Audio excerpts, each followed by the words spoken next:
Hola, ¿cómo están? Bienvenidos a un nuevo video. Sí, un nuevo video donde vamos a seguir hablando de Roma. Por lo menos los 3 videos que vienen. Sí, Roma tenemos para rato con Roma. Porque es muchas cosas que se tienen que decir todavía. Bueno, habíamos quedado en esto de que existía la República. Estábamos en la segunda etapa del desarrollo histórico de la civilización romana, que era la República. Habíamos dicho las organizaciones que existían, los magistrados, los comicios, y que estos estaban a cargo de los patricios. Los patricios eran las curias fundadoras de Roma que tenían privilegios políticos, económicos y sociales, básicamente estos cargos de la República. Y eso en comparación con los plebeyos, que no tenían ninguna de esas cosas que acabo de decir, ningún privilegio, para que se tenga claro. Entonces, ¿qué decimos nosotros? Bueno, que toda esta... que las expansiones territoriales no solamente se dieron porque ya, digamos, eran grandes conquistadores, nos explica sin los plebeyos. Igual, y esto tampoco, o sea, los plebeyos en el sentido de cómo ellos llegaron también a los magistrados y a los comicios. Durante ese proceso se dio simultáneamente las grandes conquistas romanas que hubo por hartas partes del mundo que ya vamos a ver. Bueno, teníamos a estos patricios con estas curias, con privilegios de todo tipo. Los plebeyos no tenían. Los plebeyos estaban compuestos por gente que se dedicaba a la industria, que en ese entonces en realidad eran artesanos, gente que se dedicaba al comercio, pequeños agricultores, extranjeros, básicamente esos grupitos. Bueno, existía un problema con los plebeyos, era que ellos tenían que costear sus propios gastos militares, porque ellos iban a las conquistas, iban a la guerra, a luchar ellos mismos por Roma, por expandir esas tierras, en ese entonces era contra los vecinos. Iban y tenían que costear sus propios gastos. Cuando ya no tenían dinero, tenían que pedir altos préstamos costosos, con más encima unas tasas de interés usureras a los patricios. Entonces así se endeudaban y eran esclavizados por deudas, que fue algo así como lo que pasó en Grecia. Los pequeños propietarios, al no tener con qué pagar esas deudas, tenían que ceder sus pequeños trozos de tierra así a los patricios que tenían unos latifundios así, o tierras más grandes. Que eso también fue algo que se parece a lo que ocurrió en Grecia. Dentro de la plebe se encontraba, bueno, primero no fueron parte de la plebe, después se hicieron parte de ella. Se encontraba un grupo de gente llamada los clientes. Y que de ahí después viene el clientelismo, y cliente se ocupa para un montón de cosas el día de hoy. El que compra una tienda es un cliente, el que va a comer en un restaurante es un cliente, en fin. Pero en ese entonces cliente era la persona libre que iba, por ejemplo, a trabajar a los latifundios, a trabajar las tierras, labranzas, todas esas cosas, a cambio de protección, a cambio de un pedazo de tierra donde vivir, ¿cachai?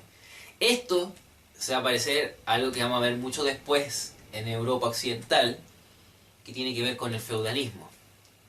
Sí, vamos a ver que las raíces del feudalismo, que es algo que se caracteriza a la Edad Media, fue desarrollado en parte, o sea, la génesis de ese feudalismo fue desarrollada en los tiempos romanos. Bueno, los clientes se hicieron parte de la plebe cuando se dieron cuenta de que podían luchar por algo mejor que estar trabajando para los patricios. Esto es poco, no fue tanto tiempo después de que Tarquino el Soberbio haya sido eliminado de la faz de la tierra.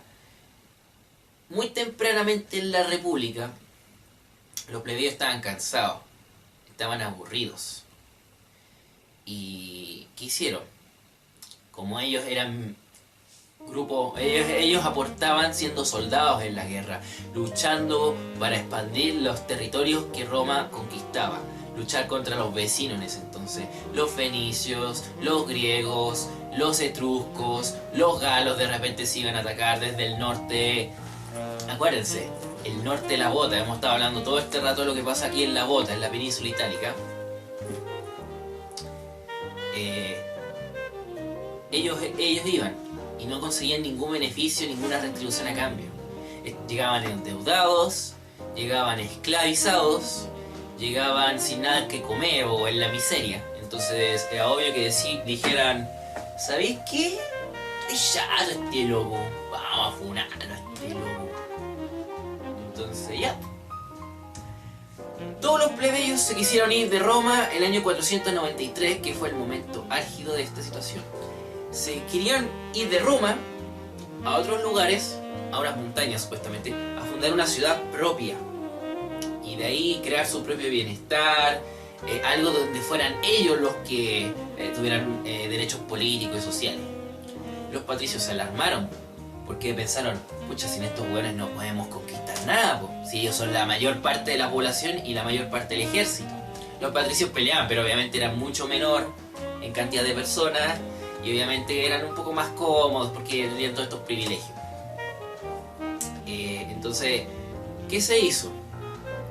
Hubo un patricio muy influyente que se llamaba Menenio Agripa, el cual habló con ellos, les dijo, oye, ¿cachai? Que entiendo cómo ustedes se sienten y la cuestión. Entonces yo lo único que les quiero decir es que bueno, ya luego lo entendemos, les vamos a dar una magistratura, les vamos a crear sus propios comicios y así ustedes también van a ser parte de la república y no van a estar excluidos, no van a sentir que le estamos quitando sus derechos, le estamos quitando su plata y la cuestión. Porfa, yo no vengo aquí a pelear, yo vengo en buena onda, ¿cachai? Pienso, bueno, en latín obviamente, que es el idioma de los romanos, el latín, y con otras palabras obviamente, pero así, ¿cachai? No sé. El resultado de esto es la creación de la asamblea de la plebe. ¿Para quién? Para los plebeyos. Ya. En esa asamblea se discutían los temas importantes que le afectaba ¿a quiénes? A la plebe. Ya. Y lo que se determinaba, las decisiones que se tomaban en esas asambleas, quedaban así, digamos, ya escritas y todo, pero se quedaban así como establecidas en algo que se llamaron los plebiscitos, del latín plebiscitum, que significa lo que la plebe quiere. ¿Ah? Eran entre votaciones y ciertas determinaciones que se tomaban. Ya, mañana queremos papas fritas, mañana será el día de las papas fritas, ¿cachai? Ese tipo de cosas. Y tenían que votar. Que después los plebiscitos fueron más o menos, bueno, al día de hoy heredamos los plebiscitos, quizás con algo distinto a lo que fueron en esa época. Pero bueno, eso es. Y también la asamblea de la plebe elegía a la importante magistrado que solamente tenía la plebe. Estoy diciendo mucho la palabra plebe y la voy a decir de nuevo. El magistrado de la plebe, ¿cómo se llamaba? Tribuno de la plebe. ¡Sí! ¡Qué reiterativo soy! Estos tribunos de la plebe eran un magistrado que tenían cierta protección. Eran dos. Acuérdense que los romanos odiaban esto de un solo individuo para la magistratura. Generalmente eran 2, 3, 4, porque así uno fiscalizaba al otro, uno vetaba al otro, uno maltrataba al otro, uno hueveaba al otro. Entonces, claro, era para evitar ciertas corrupciones y cosas, pero también puede haber sido mucho para entorpecer. Bueno, estos tribunos de la plebe representaban a la plebe. Con el tiempo, la plebe se fue desmarcando un poco. La plebe se fue desmarcando un poco de sí misma. Quiero decir, la plebe se empezó a dividir en dos. La plebe rica, millonaria, pudiente, con plata, y la plebe más pobre, más humilde, más de clase media, como se diría hoy. Que todos son de clase media el día de hoy. No es cuico el bueno, es clase media acomodada. Bueno, resulta que la plebe, los más ricos se acercaron a los patricios y ellos fueron los que más que nada tuvieron estos magistrados, más cercanía a los comicios, y de a poco fueron ganando terreno hasta ir más o menos a la par. Y de hecho, después se fue dando un fenómeno de que los patricios y la plebe con plata, la plebe millonaria, formaban un estamento y la plebe pobre otro estamento, que ya no pasaron a ser estamentos, sino más o menos clases sociales. Es un fenómeno parecido al que pasó en Grecia con los ciudadanos, que habían 4 tipos de ciudadanos, ¿se acuerdan? Como había dicho antes, este proceso se fue dando al mismo tiempo que se fue dando la expansión territorial de los griegos, de los romanos, perdón. Me quedé pensando en los 4 clases ciudadanas. Y empezaron a salir nuevas magistraturas importantes para esta expansión territorial que se fue dando con el tiempo. El video anterior dije algo sobre los censores y lo confundí un poco con los cuestores. Había dicho que los cuestores eran los que se encargaban de contar cuántos ciudadanos habían, cuánta gente en el Senado estaba. Eso lo hacían los censores, perdónenme, me equivoqué y aquí ratifico mi error. Los cuestores, en cambio, que sirvieron más cuando se expandió Roma, más allá de lo que era la ciudad y más allá de la bota. Los cuestores estaban encargados de la hacienda de los impuestos públicos. O sea, era como, no sé, lo encargado de la plata, ¿cachai? Como el tesorero de la clase que te pide los 100 pesos y que los trajiste, ya. Y el edil, cargo que hasta el día de hoy que existe, pero con otro nombre. Se llama alcalde. Y alcalde, por si acaso, es una palabra que viene de los árabes, de los musulmanes que llegaron a España y que de España llegaron a nosotros, por eso llegó el vocablo. Los alcaldes tenían mayor o menor cantidad de riquezas y todo dependía de los poblados que estaban bajo su administración. Que si lo piensan algo parecido a lo que pasó ahí en el Gran Santiago. No es lo mismo la municipalidad, el alcalde o la alcaldía o la municipalidad de La Pintana que la municipalidad de Vitacura. No es lo mismo la municipalidad de la... para allá está la cordillera. No es lo mismo la municipalidad de la Florida que la municipalidad de Maipú. No es lo mismo la municipalidad de Ñuñoa que la municipalidad de Recoleta. Bueno, algo parecido pasaba aquí. Habían ediles con más manejo de plata que otros, con más riquezas que otros. Y eso lo hacían los romanos porque así evitaban que estos como magistrados locales se rebelaran, fueran así, se unieran contra un poder central que existía. Bueno, gracias a que existe la palabra edil, de repente uno ve en las noticias cuando dice el edil Juanito Pérez, en vez de decir el alcalde Juanito Pérez. El candidato al sillón edilicio, el candidato a la silla del alcalde, ¿cachai? Lo digo porque si a veces ven las noticias y a los alcaldes le empiezan a llamar edil, bueno, es porque así se llamaban en los tiempos de Roma lo que hoy día conocemos como alcalde. No tengo que explicarles qué es un alcalde, porque yo creo que saben, o se lo imaginan, no tienen una idea vaga, pero saben lo que es un alcalde, pues, y desde entonces no era mucha la diferencia.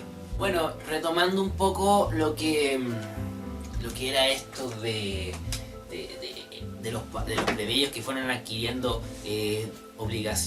derechos políticos, económicos y sociales, se fue dando este fenómeno que ya les decía, que se fue dando, la plebe se dividió en dos, se fue dando el hecho de que ya la aristocracia fue cambiando, y 2 logros importantes de ellos fue, primero, que hasta cierta época estuvo prohibido el matrimonio entre patricios y plebeyos. Un patricio no podía casarse con una plebeya cualquiera, no, tenía que ser con una patricia, aunque fuera más fea, menos tetona, no sé qué.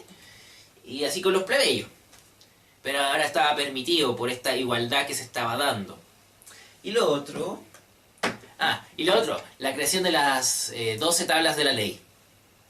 Algo así porque tengo 10 dedos, entonces para hacer 12 tendría que hacer como no sé qué gesto. O sea, 12 tablas de la ley. Que fue algo así como escribir las leyes para que todos tuvieran conocimiento de ellas. Algo como pareció a lo que se hizo en Atenas cuando Dracón codificó las leyes, las escribió en alguna parte para que todos las conocieran y se aplicaran de igual manera y no fuera por una cuestión de costumbre o de tradición. Pero bueno, vamos a las conquistas, porque hemos dicho que este proceso en que los patricios, en que los plebeyos empezaron a adquirir estos derechos políticos y económicos fue casi simultáneo a cómo iban avanzando las conquistas y los dominios que Roma manejaba. Mientras más derechos tenían los plebeyos, más motivación hubo para seguir con estas luchas y conquistas. Y continuar con esto y que Roma no se desbaratara a costa de sus enemigos. Primero, a ver, Roma está como más o menos como a esta, si mal no recuerdo, está como a esta altura de la bota. Como más o menos por aquí y por aquí. Qué psicópata, sí. Esto es botafilia, por si acaso. Estar así, con un dedo y estar... Botafilia.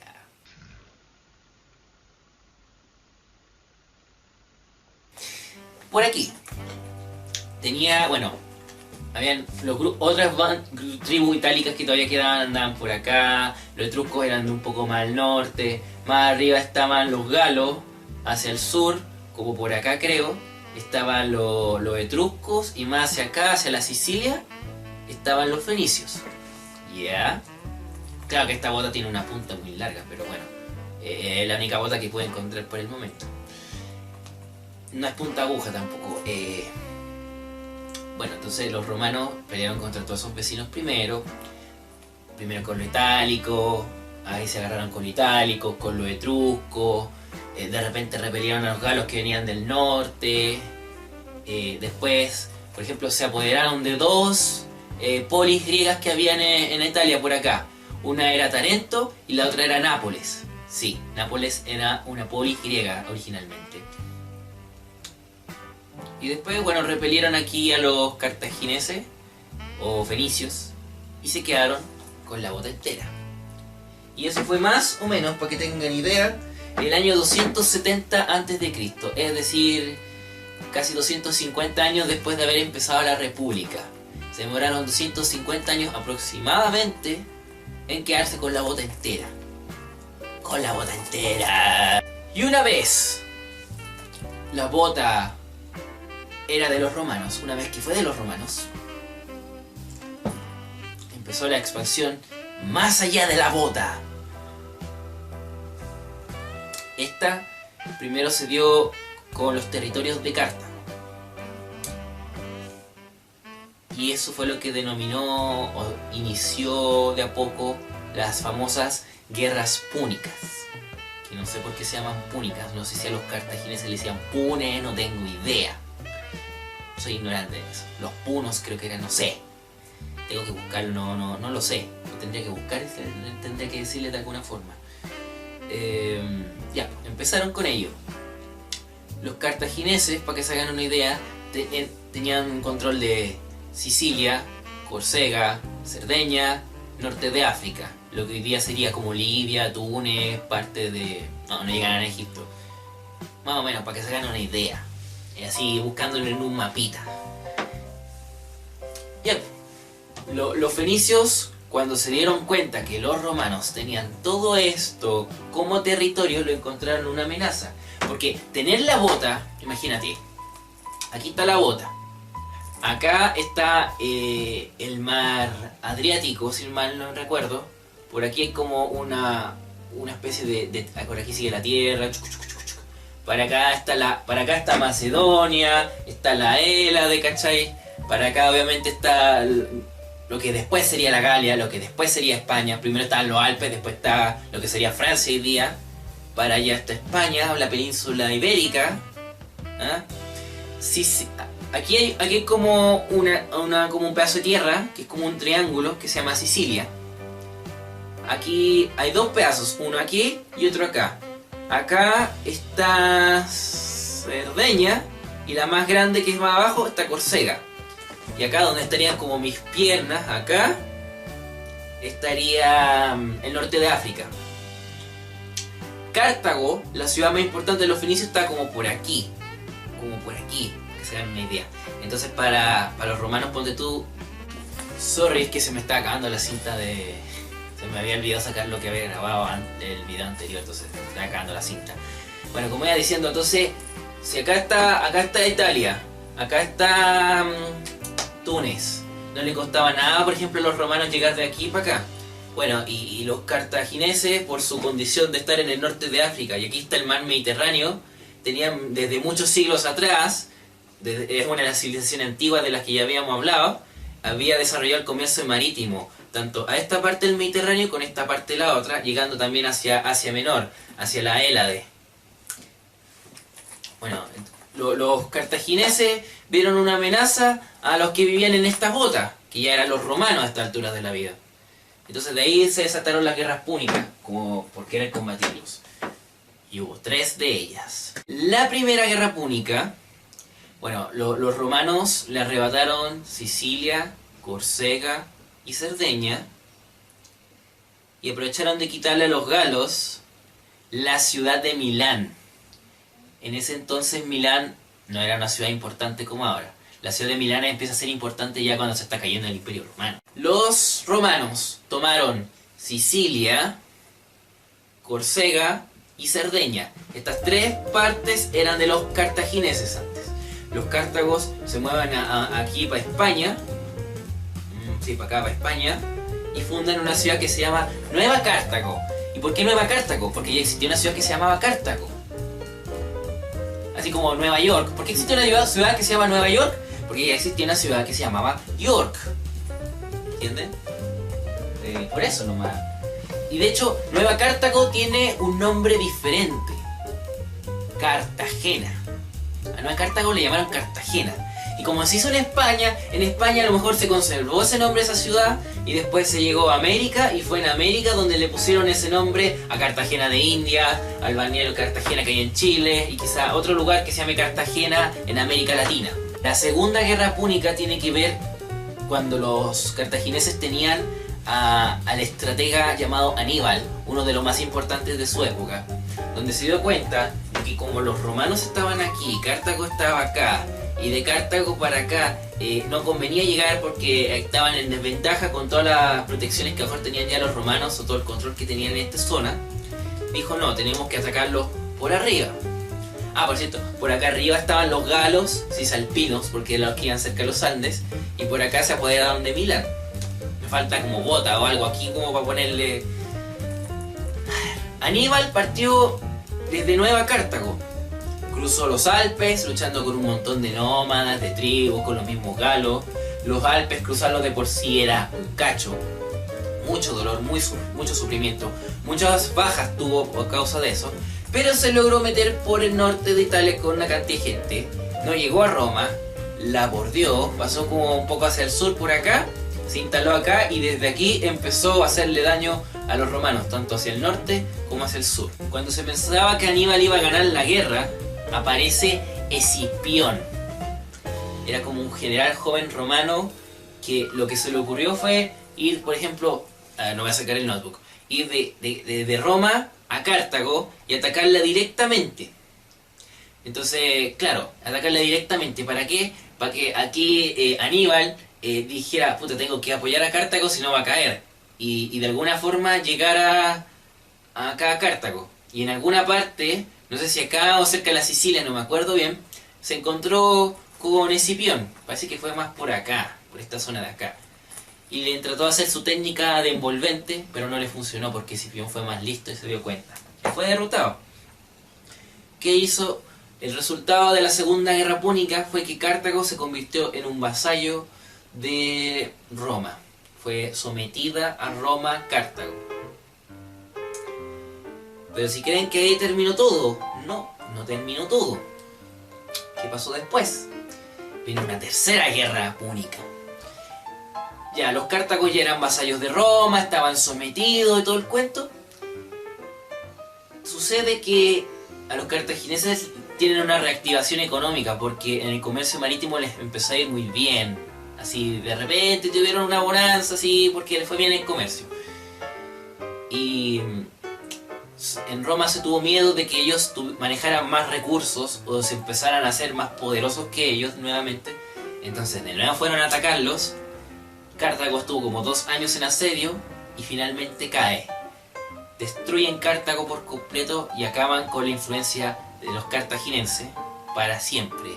Y ahí los fenicios prácticamente como que se desintegran, se disuelven, desaparecen de la faz de la tierra.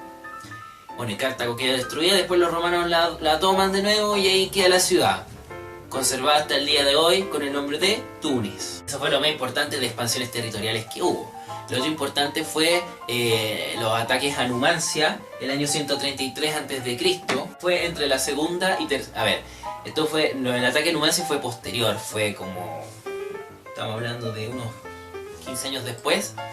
Entre la segunda y tercera guerra púnica, los romanos se apoderaron de Macedonia y de la Hélade.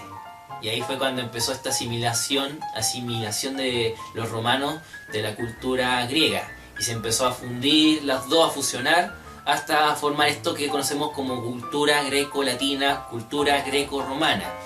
También los romanos hicieron expediciones en tierras de los sirios, de Siria, de los sirios, de los judíos, de los palestinos, ahí como por el Oriente Medio, que bueno, acá que no se los puedo mostrar bien, pero si aquí está la bota más por acá.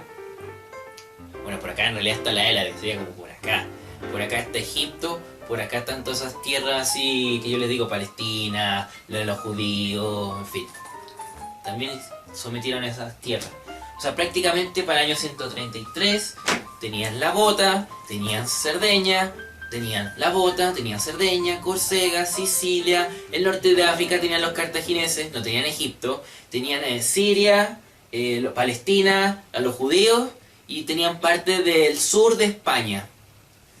Prácticamente casi todo el Mediterráneo. Ahora lo importante sería ver cuáles son los efectos que esas expansiones territoriales tuvieron. Y eso es materia del próximo video. Así que nada, espero que estén bien, que les haya gustado esta materia. Y nada, cuídense, nos vemos en el próximo video. Chao, nos vemos.